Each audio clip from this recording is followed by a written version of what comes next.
This episode of Sideline Warning is brought to you by Roosport, makers of the original magnetic running pouch.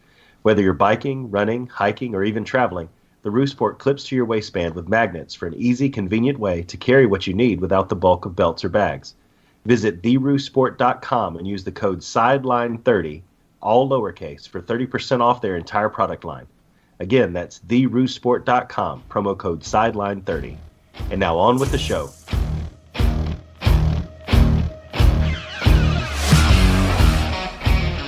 Ladies and gentlemen, put down your solo cups and fried pickles because this is Sideline Warning, the show with the perfect balance of hot sports takes, amazing insights, and good Lord, amen, get off my lawn style rants. If you want to be a part of the madness, call the Blitz line at 931-44-BLITZ. That's B-L-I-T-Z, because that's how you spell Blitz. And now, here to recap this week's biggest and best stories from around the Southeast and beyond are your hosts, the phenomenal brother Adam Russell and the golden voice of the Southeast, Dave Adams. Let's do this.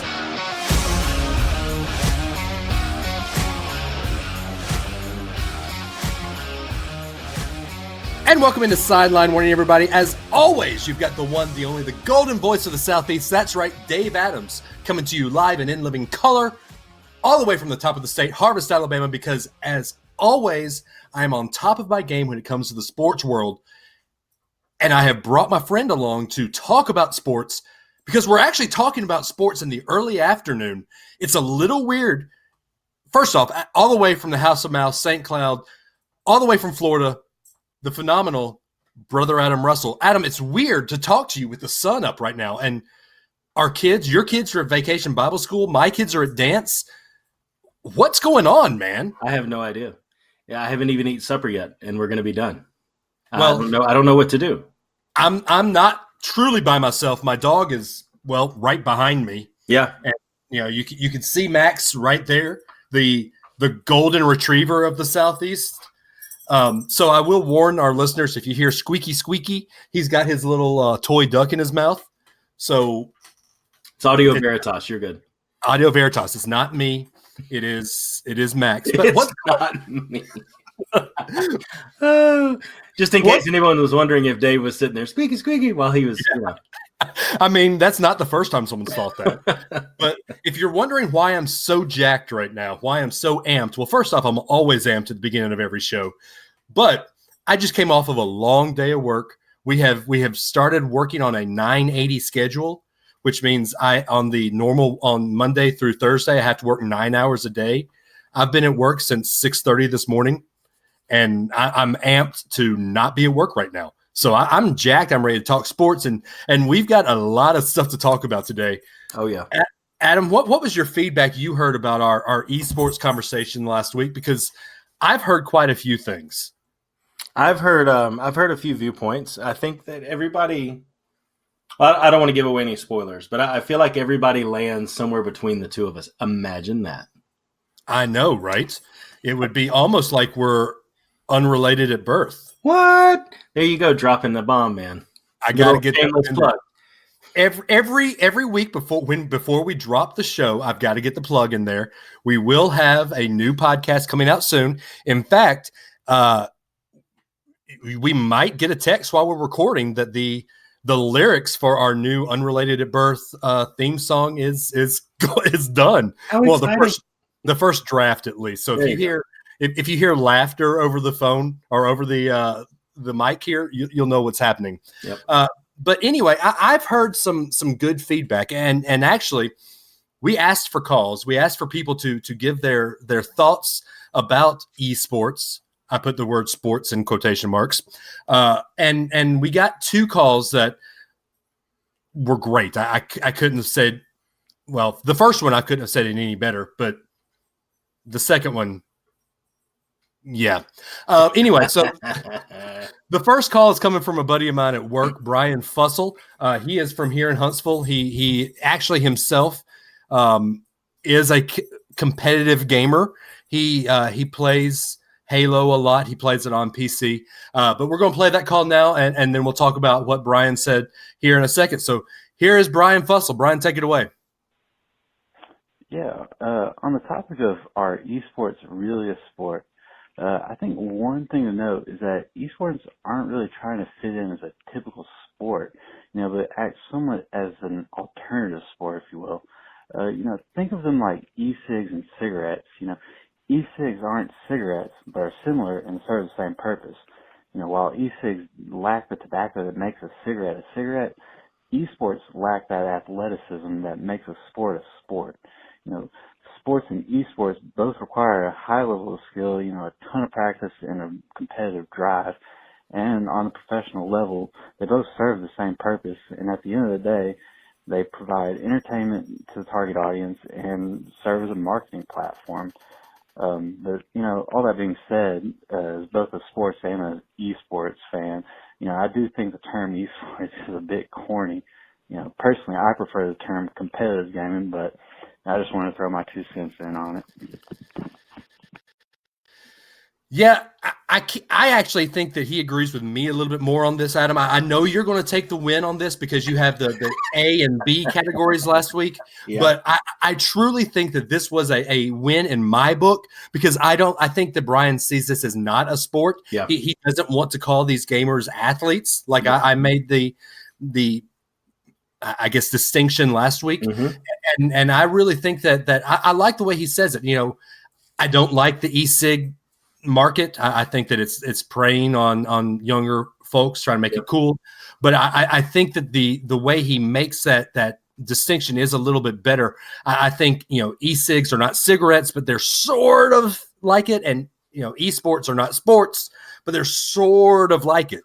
Yeah. I mean, e-cigs give you that chemical fix that you're really looking for with smoking without all the tar and secondhand smoke and all of that. But an e-sport or competitive gaming gives you that competition fix without having to go outside and get hot and sweaty. or learn a real sport, But I do think it again, this is one of those where in a way they're agreeing with parts of both of our statements, like we were saying, because I'm not going to take a complete win. But we did talk about last week. Yeah, right. We did talk about having categories, and there's sports, and then there's things that meet at least 2 out of the 3 criteria, right? And this is one of those things that meets 2 out of 3 criteria. For sure, the physical one is the one that's really in question. And I think that's the point that he's definitely making too. So this brings up my other question that I had for you last week. If you call esports a sport and it makes 2 of the 3 criteria, it does. Pro wrestling in your book meets 2 of the 3 criteria. And it's so why do you call esports a sport? You were ready and willing to say esports is a sport when it meets 2 of the 3 criteria. Well, pro wrestling meets 2 of the 3 criteria, and you were ready to shoot that down. I'm very ready to shoot that down, and still am. To me, they're not.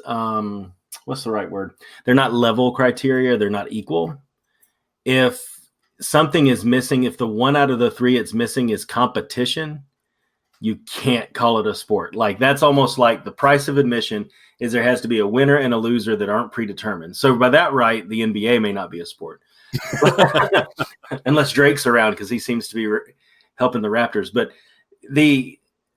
I think that not having competition be the one that you don't have, having it not be the one that you have is kind of a killer in my mind in calling it a sport.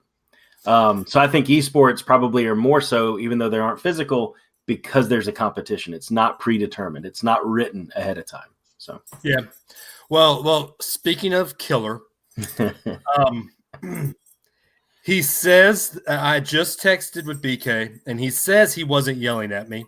He wasn't yelling at you. He wasn't yelling at me, but he took me to task on quite a few things. So let's go ahead and play that call. Hey guys, BK. Just wanted to call and comment on the esports discussion you guys had on the last episode. I'm not going to go into whether I think that it is an actual sport or not, but what I would want to comment on is what Dave said about the gamers or who plays esports and who they are. He described them as 500-pound dudes who play games in their mom's basement. And that's a really fair stereotype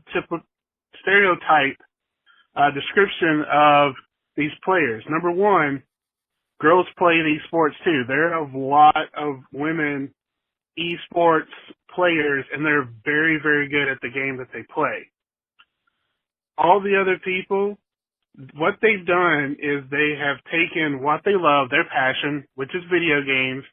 They've been given an outlet to make a career of this to where they win money. And there's a lot of risk. I mean, a lot of these, unless they have big sponsorships with all the gaming peripherals and energy drinks, which a lot of these teams do not have, they're focused on making money by winning these tournaments. So they have a lot of pressure on themselves to do well at these games and get a high placement to where they can have some money. Now, granted, this is a choice. I get that. They could go out and get a job. But you have to think, if you had a way to do what you're passionate about and you knew you would have to work at it, would you not give it a shot?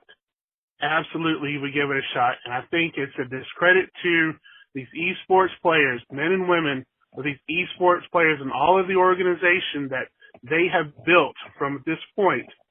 It's not fair to call them 500-pound people living in their mom's basement playing video games all day.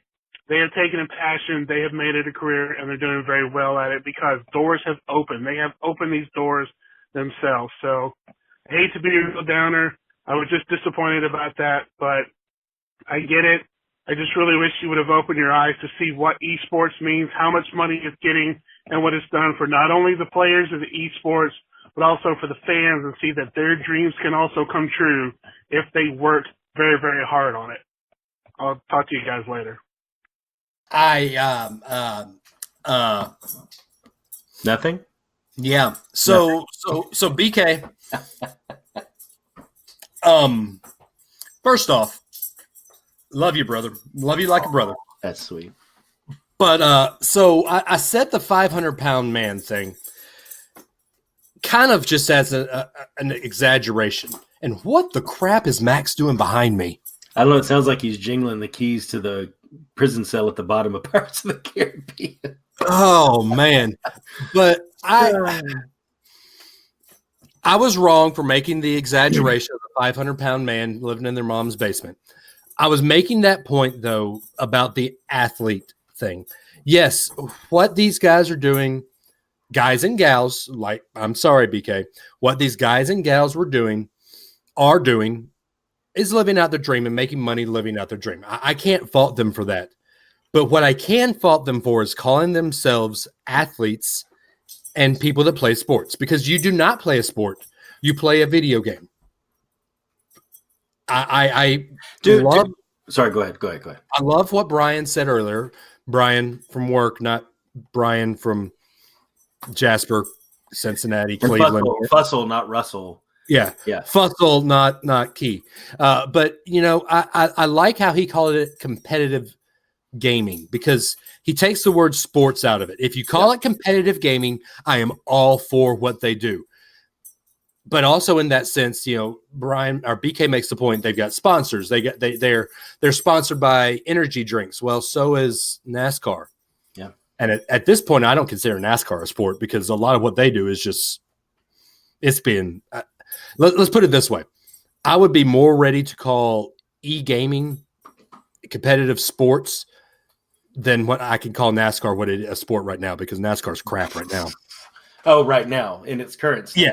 In its current state, yes, but in its when Senior, when Junior, when Petty, when Gordon, all them that was sports. But what right now you got a bunch of snowflakes running it, and it's just. We're going to get another call on that one. That gives us a whole host of topics for next week. When someone stiff arming that topic. Wow. Yeah. So I know you enjoyed that call, didn't you? That call very much. Anytime anybody wants to call and rag on Dave, 931-44-BLITZ is the number. But I agree. But I don't know that there's anybody out there to counter the point you just made. Is there anybody out there that's in esports saying, I'm an athlete? I'm athletic. I don't know. I think esports. Okay, hold up. The entire business calls itself for marketing. I don't know that anybody is calling themselves an athlete. Let me stop you right there. Please do. because I live in a town full of engineers. Okay. And UAH, University of Alabama in Huntsville, is known for its engineering school, right, Adam? It is. Okay. When my wife worked at UAH, the head of the esports committee made a big fuss because they wanted to be funded by the athletic department. No. So, yes, there are people out there who are calling themselves athletes because they play a game. Yeah, I mean, you're not going to sit there. It's one thing for me, and this is where I start to fall on your side for sure, because you're not going to sit out there and say the same department that hands out funding to the guys who are out there all spring beating each other up and into the fall and, practicing 2-a-days in the summer heat are going to get funding the same as a dude who's practicing his sport in his dorm room with his buddies while they eat Doritos and drink Mountain Dew.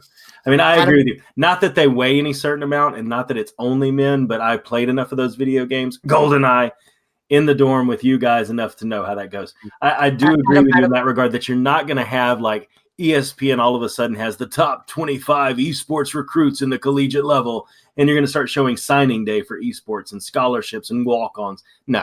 It's not. It shouldn't be pushed that far. But esports by itself is really just a business. Competitive gaming. It's just esports. Because I'm going to call it that name because that's the name the company decided to give it. MMA, UFC could have called themselves the grand and glorious fight of all time if they wanted to. They chose UFC. The companies that run this marketing thing and this business, that basically this is all about sponsorships for them too.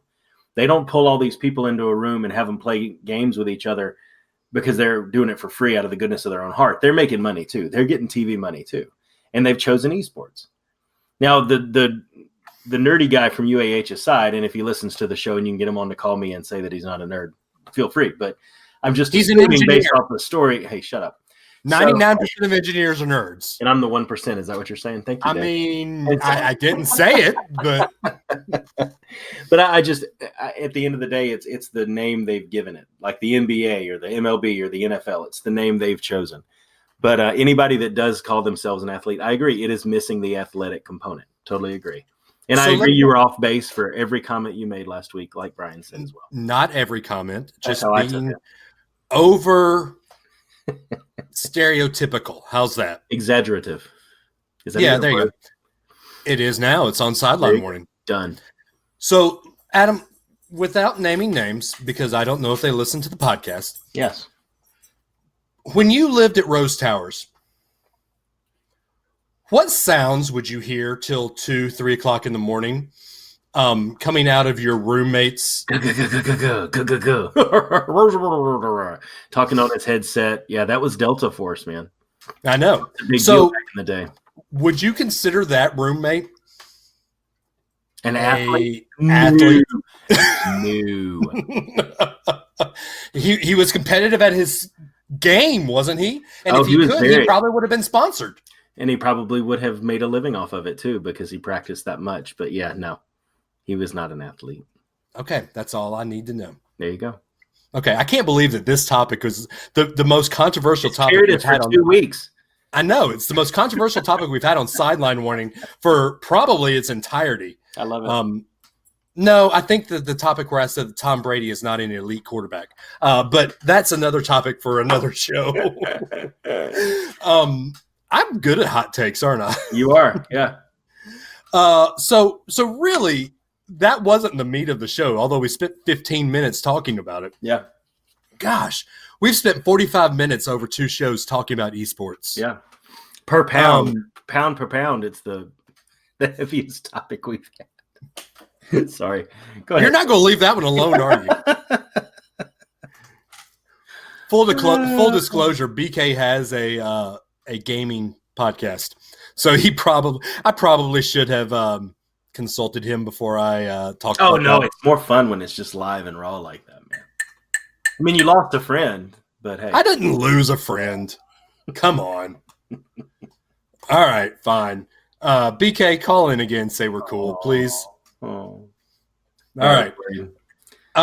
So let's baseball. Let's baseball because reasons. Right. Well, and since we talked to everybody last, we hadn't talked about the Braves since we've gone to this shorter format. Yeah. Well, now we have reason to talk about the Braves. I went on record saying, what was it, 3 weeks ago, saying that when the draft component fell off of Kimbrel, the Braves would automatically sign him. Well, that didn't happen. And looking back, I'm glad it didn't, because on June 5th, Kimbrel signed with the Cubs with a 3-year deal, this year paying him $10 million, and the next 2 seasons paying him $16 million a year. So, Adam, go ahead and voice your frustration, because I know you've got a lot. I mean, how do I even put it into words? We sat there together all that time, Dave, and you kept posting that "do something" meme, right? Right. And for me, there is an obvious need in the Braves lineup right now, and it is not on the front end of the rotation. And yeah, we're not losing the game in the 4th inning right now. We're losing it late in the game, typically speaking. Okay, well, I've got to fix that's at least my take. So I just feel like, as a leader in business, which is all that Liberty Media and AAC this as. Wait a second. Haven't you only been a leader for like 9 months? Oh my! I am literally going to hang up on you right now. Wow.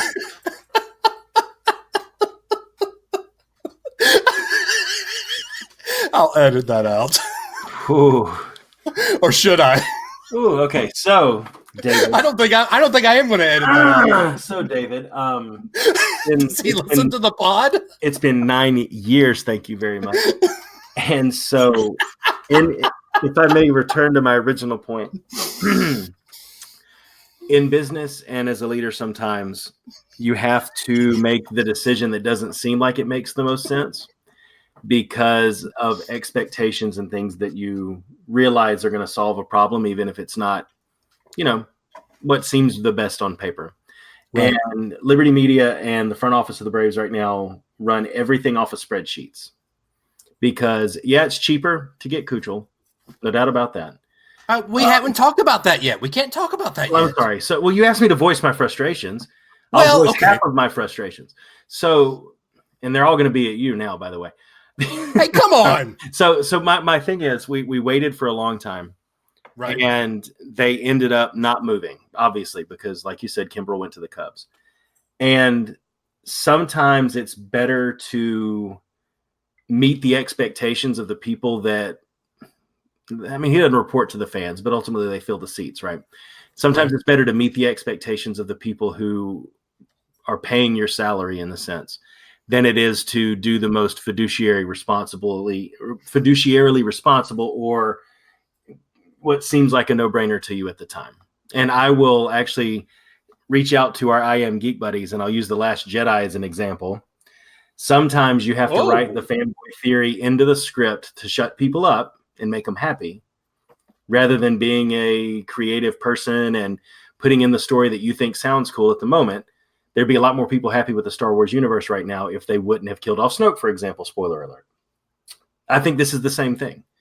They needed to spend a little bit of money. So instead of spending $10 million this year, they're going to spend an undisclosed amount, which Dave will say in a second when we continue the story. Right. And he's locked in for 3, but I think there's more upside. There's more risk, but there's more reward. And these guys don't like risk.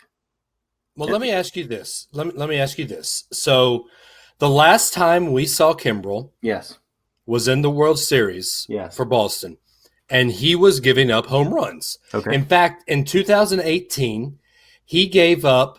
I'm looking at it here. More home runs in 2018. He walked more people in 2018. He gave up more earned runs in 2018, and more runs in 2018 than any other year of his career. As a 31-year-old closer with a slider, a 2-seam fastball, and a knuckle curve, I think that people are maybe starting to figure out the Craig Kimbrel equation. Yep. because there's only so much time. There's only so many times you can throw gas by somebody and say, all right, what's next? Because as a former pitcher myself, I tend to look at what would be the next pitch. Logically, if you throw fastball in, logically the next pitch would either be knuckle curve away or slider away. And Major League Baseball players are even better at predicting than I am. Yeah. So logically, I think that people are finally starting to get in the Craig Kimbrell equation. And as a 31-year-old pitcher, closers are more of a head case than kickers in NFL and college football. And as Alabama fans, we know how much of a head case kickers are. Yep. So I think that while Kimbrell is this nice, shiny, mama called come back home story that all Braves fans wanted, I think that Kimbrell not being signed, 2020 being hindsight, because I was furious Monday night, June 5th, or what was that, Wednesday night? Yeah. No, Thursday night, June 5th. I was furious when the Braves didn't sign Kimbrell. But now, hindsight being 2020, knowing what we have now in the hopper, knowing what we've got in the barrel, I'm actually okay with the Braves not signing Kimbrell going forward, because I know that the very next day, not 12 hours later, the Braves sign starting pitcher Dallas Keuchel over the New York Yankees. Keuchel signed. I was totally mispronouncing that. I'm sorry. What'd you call it? I didn't remember. I don't know why. It's Keuchel. Keuchel. Yeah, but so both Kimbrell and Keuchel are 31 years old. Keuchel is a little bit younger, like by months, I think. No, he's actually older by months. Keuchel is a Southern boy. He is from Oklahoma, played at Arkansas, so he's familiar with the South. Yeah. Played in Houston. The only thing I don't like about Keuchel is who his agent is. I think, I don't know if what was the center fielder's name? Anyway, the center fielder we got from the Astros in the mid-2000s, Michael Bourne. I don't know if he was a Scott Boras agent or Scott Boras client, but I think in my memory, if my memory serves me correct, I think that Dallas Keuchel is the only Scott Boras client that the Braves have had in recent memory, which I'm not happy about that, because I don't want Scott Boras in the Braves locker room. I think he's a huge cancer for a locker room. But especially with youth. Exactly. Look at all this money you can earn. Here's my thing about Keuchel. Keuchel is a starter. Keuchel is, he's a former Cy Young winner. His WAR is 18.3. Kimbrell's WAR, let me pull it up here, is 20.1. And by the way, last year they were only 0.3 apart on their WAR. Right. So all the home runs aside, they weren't that different last year. I think that Kimbrell is maybe on the downward slope. I'd say that Keuchel, pitchers can, starting pitchers stay a little bit longer now than closers. I think that Keuchel is kind of more of on that plateau, whereas Kimbrell is on his lower slope. Okay. Also, the Braves got Keuchel just for 1 year.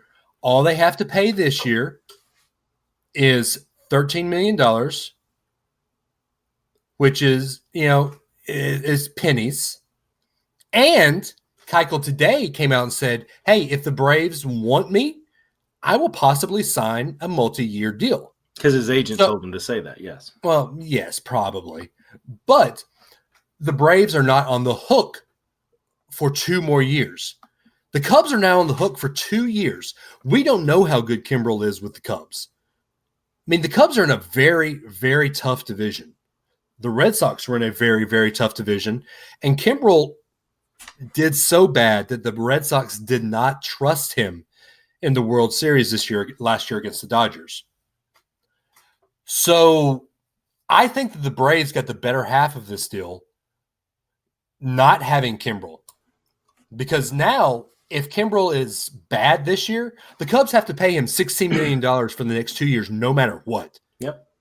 And I'll be honest, the Braves play the Cubs in 2 weeks in Wrigley Field. I hope that Acuna and Riley both hit a shot up the middle in the bottom of the ninth inning, and Kimbrel's not wearing a cup. So the same guy you've been begging to sign is now a shiny toy that you want to get hit where the sun. Here's why. The same Here's guy. Why. No, here's why.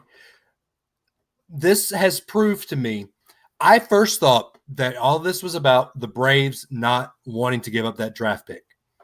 But this has proved to me that Kimbrel is not about coming home. Kimbrel's all about that bottom dollar.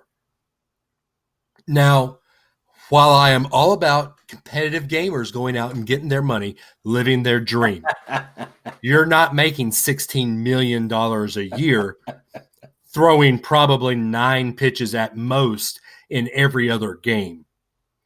The problem I have with Kimbrel asking for that much over 3 years is that the last time we saw Kimbrel, he was getting shelled by the Dodgers, and the Red Sox manager had to give him the hook. Yeah, but he got it, though.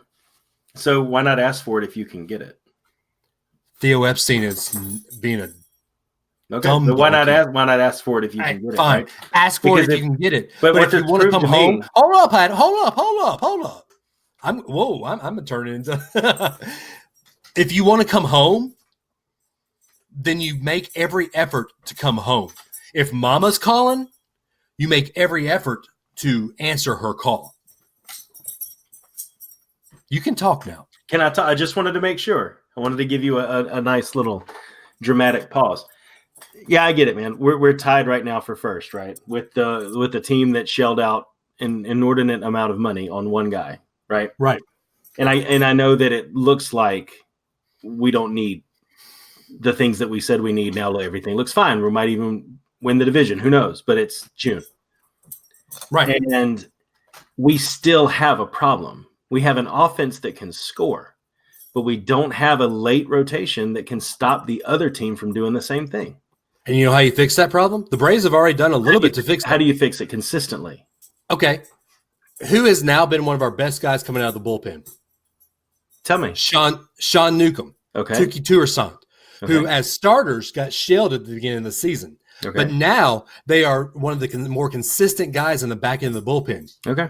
We just got the news from one of our former correspondents, Ben Foster, saying that Gossman is now on the injured list, disabled list, whatever you want to call it now.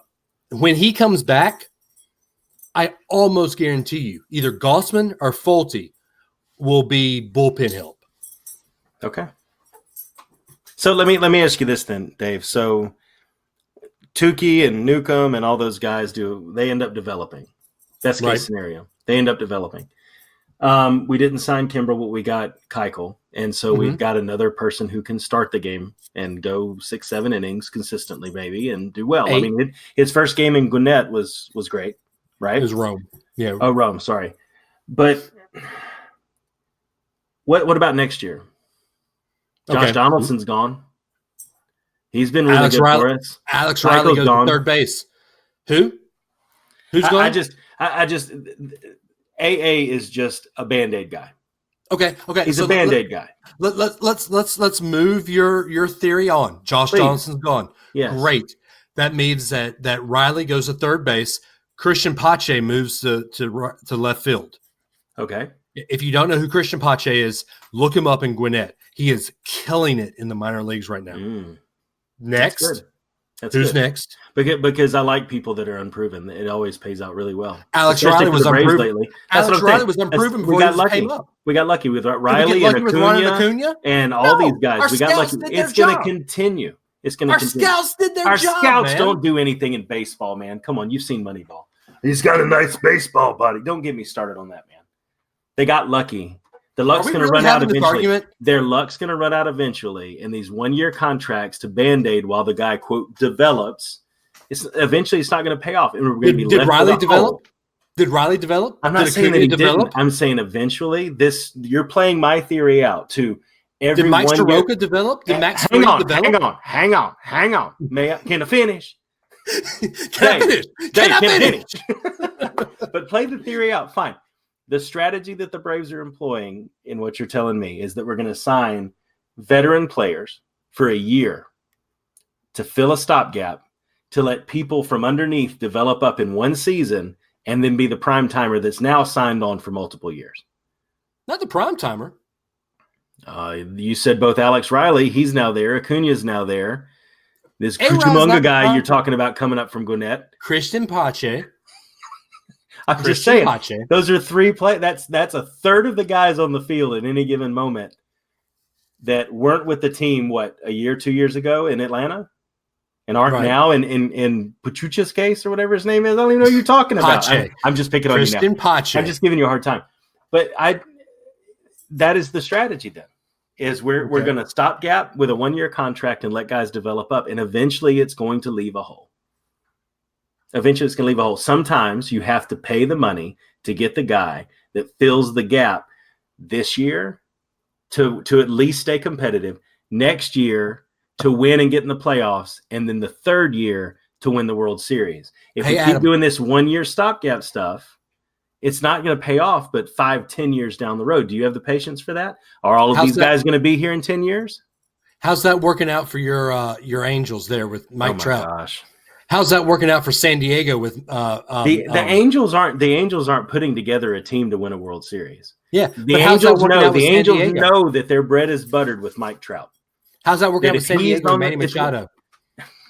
How's that working out with the Phillies? It's not working out for San Diego, I'll tell you that. We're tied with the Phillies and Bryce Harper. But I'm still talking the Angels, man. That's not the strategy. The Angels just want to fill seats, and filling seats means Mike Trout is out playing. Your hometown boy is there. Now, the other two are perfect examples of why you shouldn't spend hundreds of millions of dollars. This was a 3-year contract. And in the year that we got Keuchel, we're spending more than we would have on Kimbrel. And I'm telling you, if it doesn't pay off, it might cost AA his job. How is $13 million more than $16 million? It was 10, I thought, this year. Year, the first year is 10. That's what you said. The first year of the contract is 10. So we're paying $3 million more for a starter. That's exactly what we needed. That's exactly what we needed. For a guy who can go 7 innings versus a guy who can go 1. Wow. That's just fantastic. Remember, all of Freddie Gonzalez wouldn't even want Kimbrel to come out for 6 outs. What are you talking about? Freddie Gonzalez is not even around anymore. Do you remember who was in the dugout or who was in the bullpen just sitting there watching when the Braves were losing to the Dodgers? Don't you start moving your head back and forth at me when you're making your point. I don't like that you can see me right now. No, BK's call has me on edge already. All right, it's a gamble. It's a gamble, right? Because you got the we're going to act like we're a small market team Braves, right, up against the National League version of the New York Yankees with the way they spent money on Harper, and so the Braves are trying to do their best impression of the Tampa Bay. And right now we're winning, Tampa Bay is winning. That's what I'm saying. My only point is that eventually it opens up the risk that there might be a hole that you can't fill with just another 1-year contract. One more time signing a guy. Eventually, you got to put your money where your mouth is with somebody to fill a gap for the long term. So let me ask you this. MLB Network, Mark DeRosa, agrees with me that Mad Bomb is probably coming to the Braves at the trade deadline. Okay. Mad Bomb and Dallas Keuchel. Is that enough to put us over the hump? Mad Bomb is only a 1-year stopgap because he's just going to be – What? No way. We're only signing a guy for 1 year? It's almost like that's the strategy or something. He's going to be a rental. So if Mad Bomb is a rental and that gets the Braves in the playoffs and possibly gets us to the World Series, are you happy? I hope right now, and I pray, I really do, that Benjamin Foster, you're listening to the show, because I'm going to invoke the great Benjamin Foster on this one. Are you invoking the name of Ben Foster? I'm invoking a point that he made and using it to prove my own point. Oh, Hollywood. And I'm using a point he made about basketball. He said the same thing. Don't you text him and tell him that I'm texting him right now. He said the same thing about Alabama basketball day.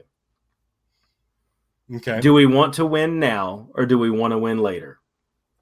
And what you're telling me is that you're okay making it to the playoffs, maybe not making it all the way to the NLCS or the World Series, as long as we're in the playoffs. Because 3 years from now, we got all these guys coming up that are all developing, So 5 years from now, we'll be good. When Ben Foster made that point about Alabama basketball, it was hashtag hire Hoiberg that came from your fingers. Well, let me ask now you you're this. using the opposite argument Yeah. for the Braves.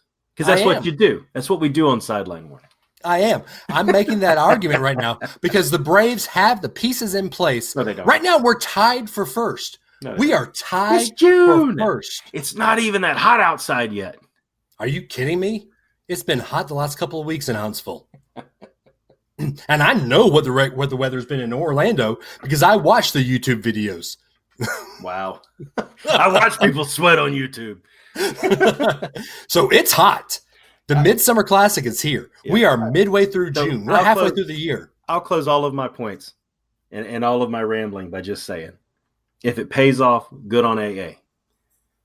If it doesn't, he better watch out because the voices are going to be loud. Let me ask you this. Are you so confident in your point that you would risk a stake that the Braves don't make the playoffs? When do the playoffs start? September, end of September. End of September. So I would still get my stake when you're in town. Yeah, you would. And then this bet would carry on past that? Yeah. I won't say the Braves won't make the playoffs. I think they'll hit the wild card if they stay the way they are right now.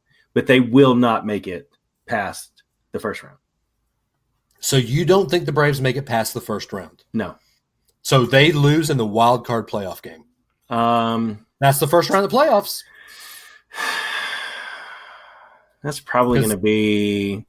I mean, it's probably going to be the Brewers or the Cubs, right? Right.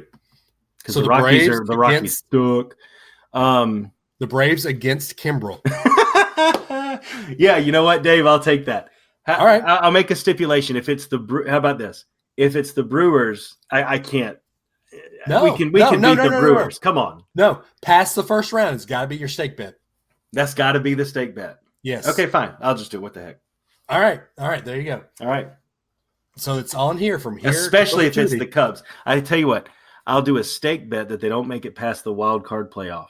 And then if against the Cubs and Kimbrel closes them out, or they win off of Kimbrel, I'll throw in a blooming onion. Sounds good to me. If they play the Cubs and they win with Kimbrel in the game, the Braves do, I will throw in a blooming onion for you. I'm good with that. I'm good with that. Well, we rambled, man. We did. I did not expect that to be a long. I thought the next segment was going to be the. It will be. It will be. Are we? I mean, you had a bad day at work. I had a bad day at work. Are we just taking it out on each other? Is that what's going on? It's the best day of my life. You know, I'm not editing out the whole. Oh no, of course not. Right? Okay, just making sure. All right, so Adam, you just took a sip of your drink, but go ahead and tell them who we're sponsored by. We are sponsored by Roost Sport at www.theroostsport.com. They're probably wondering what the crap they're sponsoring right now. So they make the magnetic pouch that you've heard us rave about that clips to your belt with magnets so you can carry what you need without the bulk of belts or bags. Alliteration aside, fantastic product. We're happy to have them on board. Really great people. Made in the USA. Family-owned business, small business. What else? What other positives can we throw at it? I mean, it checks all the boxes for something that everybody should have at least one of. So, you know, I think it's known that I'm a Nike brand whore. I think is the word I used a couple months ago. You did. In fact, Kyle Gilbert made a point to tag me in a pair of denim Nike shoes saying, Dave, you're a Nike brand whore, aren't you? I'm a Nike brand whore when it comes to running, when it comes to anything I do. But I am a proud wearer of the Roost Sport pouch because I know who the product comes from. I've shaken the hand of the man that was in charge of making it, the engineer of the product, I guess you could say. I don't know if Earl's background is in engineering or not, but I know that the product is an incredible product. And I know that he and his wife, Brenda, stand behind everything they do. They go to all of these expos. I mean, they're never at home on the weekend. I mean, if you follow Roost Sport on Facebook, They're in Utah. They're in Los Angeles. Yep. They're in Nashville. They're in Orlando. I mean, they're at every Run Disney event. They're everywhere. In fact, we'll probably throw them a bone and sponsor and talk about them on a couple of the Unrelated at Birth shows, because we're going to talk a lot about Run Disney on Unrelated at Birth. That's right. Second plug of the show. I think we should live stream from one of the races too. I don't know. I will say this: we will be live streaming in Orlando at some point in time. Yep. Probably before the year is up. It won't be at a Run Disney event, though. But guys, if you want to go and check this out, go to theroosport.com. Use the promo code Sideline30 there at checkout. That is lowercase sideline, the number 30 at checkout. You get 30% off of your entire order. I can't think of a better way to go to their website. Can you? No. Okay. Well, I mean, there you go. I really can't. Hey, you asked me a question. You got an honest answer. Yes. I'm looking at the video, and my beard is finally back. Finally. There's a Taco Bell commercial that plays where they sing the song about mornings and getting the burrito and all that stuff. And it talks about that you shaved your facial hair and now it looks like you're mauled by a bear. It reminded me of you. I appreciate that. For 2 weeks I had to go beardless because I trimmed my beard down a little too much. I'm 38 years old and I felt like I was 12. So I just told my age, and this is the reason I did that is for a segue. Usually when you talk about age and baseball fanatics, you talk about the unwritten rules of baseball. Yeah. And guys my age and Adam's age, we appreciate the whole, if you hit a batter, you tip your cap.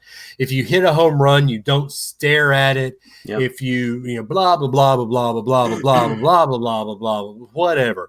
The unwritten rules of baseball are ruining the game of baseball.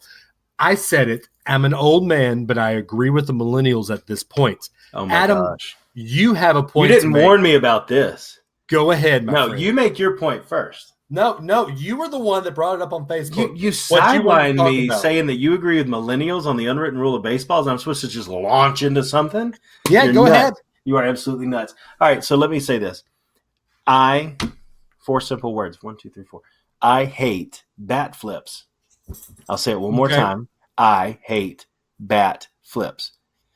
Because at the end of the day, act like you've been there before. Okay. Right? So what spawned this topic off the air and why we're bringing it on the air was it A&M, Texas A&M over West Virginia? I think it was something like that. No, it was Mississippi State. It was Mississippi State. No, I think it was A&M. Stake bet? Anyway, whoever it was, somebody hit a grand slam in one of the super regionals to win the game. And the guy hits the ball, flips his bat end over end onto the field of play. And it was a home run. So I texted Dave and said, You're right, Texas A&M. It was Texas A&M. Okay. I was what? It was not the super regionals, though. Oh, it was not the super. So it's 50-50. All right. I'll take 50-50 at least. So I text Dave and posted it out there on our page and just had the question of should that be allowed? Because in my mind, it's like a player taking off their helmet. No one say anything about Mount Cody, but it's like a player taking off their helmet in the middle of the play or something on the field of play. There has to be a rule around that somewhere. Now, I agree with one of the comments that someone made. It might have been Kyle or BK. I can't remember who it was. Eric Terry. I can't remember. It was one of our core folks, and they said it was game ending. Once the ball goes over the wall, it's done. That was Vance, by the way. Oh, was it Vance? Okay. See, yeah. One of our core people. I was 50-50 again. So hey, wait a second. We have more than two. So the point, though, that I have is that play is not over. If that player runs down the third base line and everybody's jumping and they carry him off the field and he never touches home plate, what can they do, Dave? Oh, they can call him out. They can call him out. So the play's not over when the ball goes over the wall. The play is over when he comes all the way around and touches home plate. So for me, for something like a bat, a core piece of equipment, to be flipped in a taunting – what? At that point in time is metal. In college baseball, it's a metal bat, Didn't aluminum I, bat. didn't I say it? What did I say? You didn't say aluminum. I don't. Oh, think sorry. you did. So you flip an aluminum bat, fine, onto the field to taunt the pitcher about a game-winning thing. So not only you're taunting, in the process of taunting, you've put equipment onto the field instead of out of the field to play. To me, he should have been out, and it should have been the runners stay where they were, and they move on to the next batter. But I agree, I know the whole gray area because it was a game-winning thing. But I get at least 5 notifications a day right now from the MLB app saying, check out this bat flip, check out this bat flip, look at this epic bat flip. It's celebrated now. And it's one of those things that to me takes away from the game. It absolutely takes away from the game. Why? It's the equivalent of if a pitcher struck out a batter and they went down off the mound and yelled at him while he's walking down to the dugout. Or like flexed his muscles at him right at the first baseline. It is a taunting move. Well, then let's do that because let's do that, Dave. I've done that before. In 1999, I struck a batter out and I flexed my muscle. But you flex it and do that kind of stuff, and you see people like celebrate. But if the batter is walking to the dugout and I'm coming off the mound and doing something to taunt him openly, directly at him, which is what a bat flip is at the end of the day, that wouldn't be allowed. No, it's not. It's a bat flip is a taunt. No, it's not. Okay, no, let's bring this back to the football. Let's bring this back to football. T.O. throwing popcorn in his face. Get your popcorn ready. Yes. Ocho Cinco doing a touchdown dance. Flag. Are you part of the No Fun League? I'm not part of the No Fun League. I'm part of the you scored a touchdown. You're away from the defense. You and your guys do a little shimmy. I mean, what was it? What was the dance when we were kids? The Super Bowl Shuffle. Super Bowl Shuffle. You know what? You've got that kind of stuff, fine. But I'm talking about you come around the end, you sack the quarterback, and you stand over him and you dance. That's the equivalent of a bat flip. That's the equivalent. And we get a flag in football every single time. Every single time. To me, a bat flip is act like you've been there. When you hit a home run, you sit the bat down. If you're flipping the bat, then it's like you've never done it before. Oh, look at me. I hit a home run.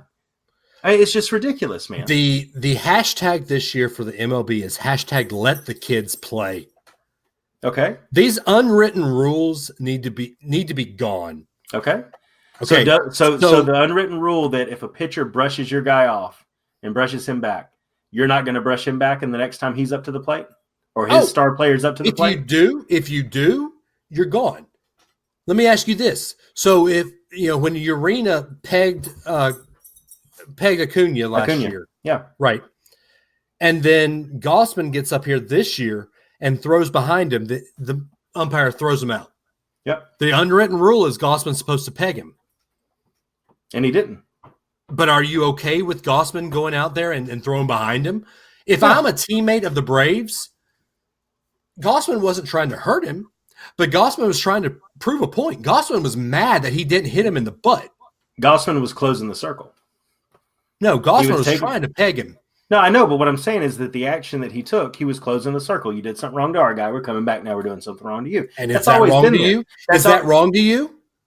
Because that's the unwritten rule of baseball. I didn't say unwritten rules need to be taken away. Bat flips are not an unwritten rule of baseball. Yes, it is. Bat flips are a thing that have just gotten popular this year because of social media. That's the only reason it's popular. Because look, there's a highlight that's not even a highlight.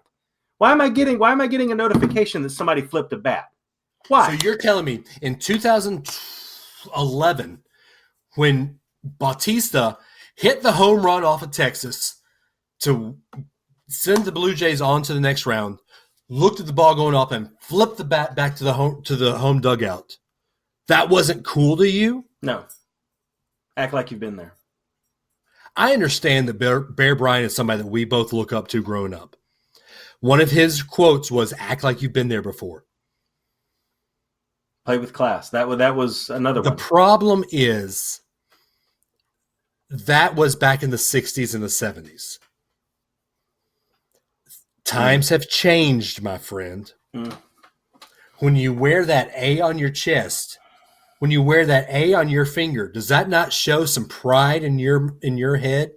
Does that not bring some pride into you? It does. So when somebody like UCF says, look at us, what do? Do you bark back at them, or do you act like you've been there before and not say anything? Act like you've been there before. So you tell me that when you're at the water cooler at Disney tomorrow, and a UCF grad, who I know you've got tons of them there, We do. Orlando. Yep. And so a UCF grad comes up to you and says, we won the national championship in 2017. You're going to say, yeah, you did, and walk off? I have had that happen where someone has said that, and I thanked him for doing it. Because I can remember a time when Alabama won their third one under Saban, that ESPN and everybody decided to dig back and figure out that all of Alabama's previously claimed national championships were invalid because they were all awarded to them by one news agency. So all the ones pre-40-something were all invalid because they were all just awarded by one agency. Then the NCAA goes and gives a national championship to UCF solely on the basis of one system, which validates every one of Alabama's 17 national championships. I thanked him for doing it. Actually, Alabama could claim 24 if we went by that. Well, but what I'm saying is the number was 12, now it's 17. But while we're in the midst of making it 17, everybody said, oh, you can't claim things that were just awarded by one system. That's ridiculous. Then the NCAA went and did it. So I've actually had that same conversation, and I thanked him for it, and I walked away. Okay. So imagine how he felt. Now, if I'd have been like, what are you talking about? Nah, that's exactly what he wants. You want, as a batter, you want to give that pitcher a reason to come at you next time? Flip your bat. Kind of I do. I mean, I'll admit it. I'm the type of guy that loves the Lane Kiffin offense. I love the flash. I love the glitz. I love the glamour. I love what Alabama – now don't get me wrong. I love the 1992 Alabama team because defense wins championships. You're right. But what's the next part of that phrase? But offense sells tickets. When you and I text back and forth during football games, Adam, are we texting back and forth saying, oh, man, look at that defensive play? Or when Tua throws a long 70-yard bomb, are we not just going crazy? I have 4 words for you. 2 of them, they're both names, 2 words apiece, right? George Teague. What picture comes into your head? Him standing at the star doing this. You did that on purpose. you know what came into your head. Tell me. Him doing the flashy run back on the sideline as he's doing the high step going into the end zone. Antonio Langham, what comes into your mind? Him doing the high step when he picks off the flashy stuff. Defense is flash too, right? But I get what you're saying. Let me tell you. Wait, did we act like we've been there before? What's did that? George Teague and Antonio Langham act like they've been there before? Oh, they very well could have been flagged. I wouldn't have blamed the officials for flagging them on either of those plays. They very well could have been. And in modern day, they would be. But either way, a bat flip is, to me, it's a cheap move. It's cheapening a sport that, I mean, can you imagine Babe Ruth? I know he called his shot and he was a rough and tumble guy, whatever, right? Ultimate, look at me. Look what I'm going to do next. Yeah, and then he followed through on it. Exactly. But once you've done it, you've done it. I did exactly what I said I was going to do, and now I get to run around the bases and go sit down. And you still have to sit out here and work. You don't have to flip your bat to like put an exclamation point on it. It's already the exclamation point. The act itself is worth celebrating. You don't have to like prove that it's worth celebrating. And I just hate that I get all these notifications about stuff when there's great stories to be told all over baseball every day. And instead my feed from that app is nothing but bat flips. We're not going to convince each other otherwise, obviously, but it cheapens the act of hitting a home run for me because it's just classless. When you beat me in blitz, what did you do? Tell me what I did. You stood up and said, "Ha ha ha!" I stood up and said exactly that. Ha ha ha! Like that. Yes, that is something you would do. You want to know why? Because you got a big mouth, man. Wow, shocker of all shockers, but still. Yeah, but when we're doing esports, Dave.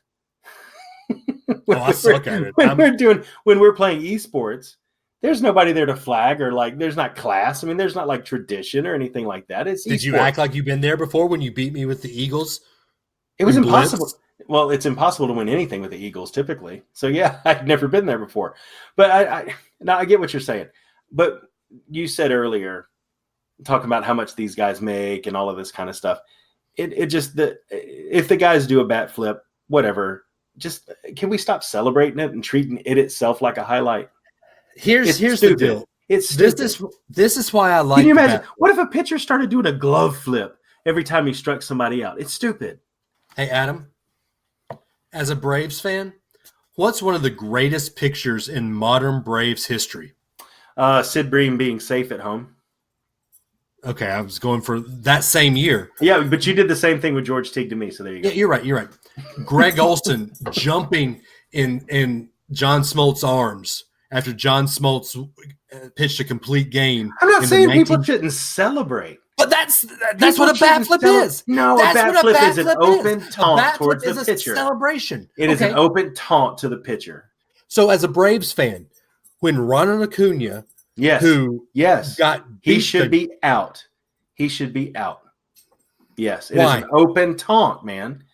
So it's the same thing in college that if you do a celebratory move, they're not going to flag you.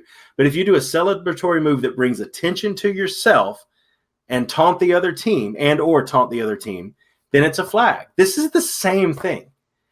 You're bringing attention only to yourself, taunting the pitcher of look what I did to you. That's why you're doing a bat flip. Are you doing a bat flip to tell the catcher you're the greatest thing ever? Are you doing a bat flip so the center fielder thinks you're cool? You're doing it to the pitcher because you just bested one man versus one man, and you got the better of him, so you're flipping the bat. Okay, then let's bring this to you and me. When you steal a base now, you're going to flip the base in the air? Let's bring this to you and I. You probably don't remember this. Uh-oh. I don't know if it's been longer than 9 months. I don't remember much. It has been longer than 9 months because you – never mind. Shut up. So we're on the intramural field. Mm-hmm. You see that I have a curveball, and you've seen it before, and I throw the curve. It's a beautiful curve, and you rocked it. Do you remember this? Mm-hmm. Okay. What did you do as soon as you rocked my curveball? I put my bat down, and I calmly ran to first. No, you bull crap. What did you do? You flipped your bat, and you threw your arms up in the air. Mm-hmm. Did you act like you've been there before? I had never been there before, Dave. Literally. That was the first time. But still, it's the same thing, man. Yeah.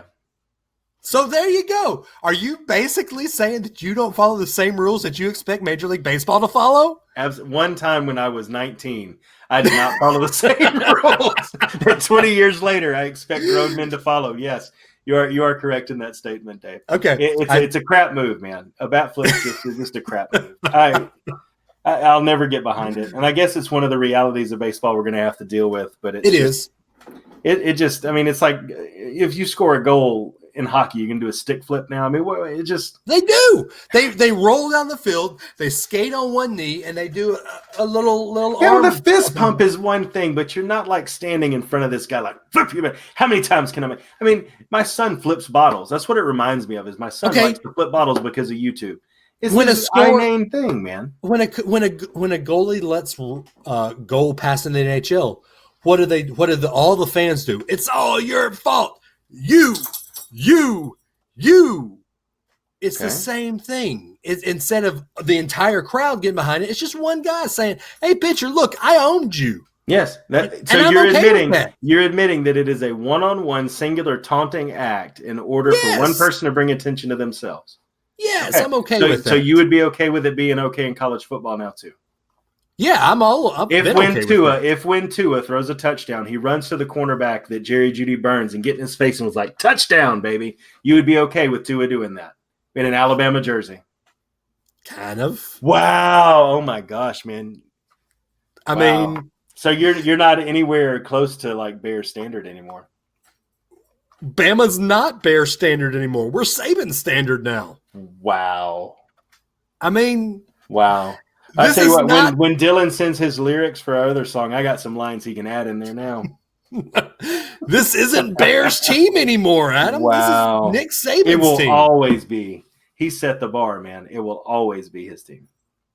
So is this Bobby Cox's Atlanta Braves? I wish it was. To be honest with you, I wish it was. We're done. That's it. We wanted to only do 45 minutes, but we're now at an hour. We're at an hour, man. This is too much fun. We didn't expect the first part of the discussion to go as long as it did. So all you esports guys out there, flip your controllers. It'll be fun. Flip your energy drinks. Don't they? Once they lift you up with a crane, flip your energy drink. I don't know. Did you not hear what I just said? I did. Okay. But right. How many times did I throw N64 controllers? So I understand. That is true. Go ahead. What if they want to get a hold of the show? How do they get a hold of them? 931-44 Blitz. You guys saw it. We'll play your calls. We'll talk about it for probably half the show. Who knows? Like we did this week. So 2 great calls and a lot of great conversation around esports. So if you want to talk about bat flips, or if you want to cover how you feel about the Braves or anything else, 931-44 Blitz. We'll play it and we'll talk about it. And if you want to get a hold of us on Twitter, I am at DAdams419. He is at RunTideRun. The show is at SW The Show. I think we need to start focusing more on just our individual Twitters. We've got the show Twitter, but I think our individual Twitters, we have more of our personalities coming out. So if you really want to say, hey, Dave, you were wrong, or hey, Adam, you were wrong, the unwritten rules in baseball need to go away, at RunTideRun. We're also, all of those are also our Instagram handles. Follow us on Facebook. Find us on SW's show. Find us on the Facebook fan group, Sideline Warning Facebook fan group. But guys, we say it every week, and we truly do mean it. I can't stress this enough. We love each and every one of you that listen to this show. Adam and I are just 2 guys that love talking sports, and we would do this without a show or not. In fact, we do it every week without a show or not.